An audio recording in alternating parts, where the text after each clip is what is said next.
The nicest compliment I ever had, I think, was from my boss after we finished doing a project where we did videos, 10 videos, and after the launch she told me how much she thought of them, that that we had done a really good job. People always say they love my smile, and they say it helps them during the day, it creates their day.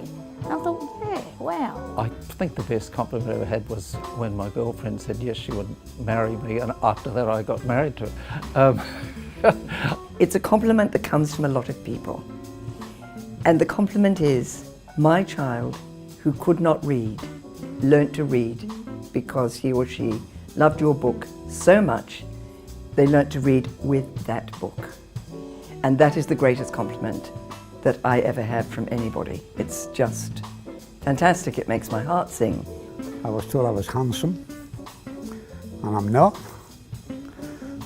But a long time ago, I received an MBE from the British government for work done in Bangladesh. And that was a compliment, and a good one.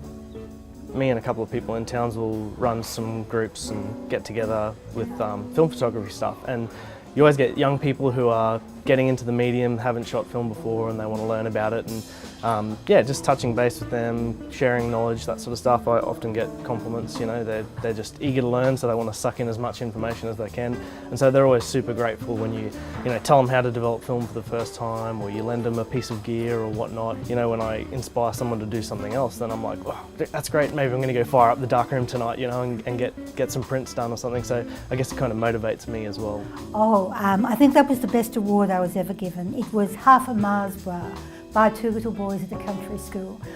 They'd bought me a Mars bar as a present for all the books that they'd loved. But on the bus on the way to school, they'd eaten half of it because they thought I wouldn't mind sharing. And I thought, look, of all of the awards I have won, I think the half Mars bar is probably the most important.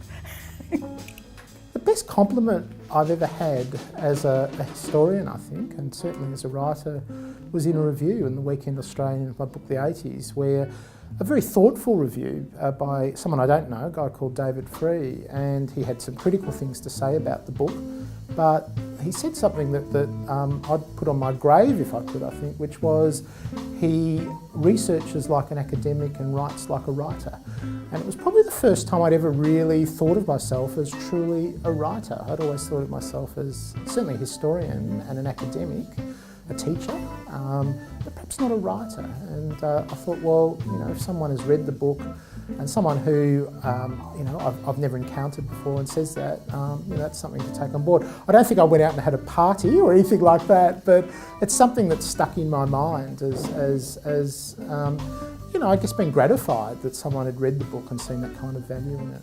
There's a lot of research that says praise children for their engagement and their effort. If you tell them that they're brilliant when they've done something quite easy, they lack the resilience to hold in there when they do find something difficult.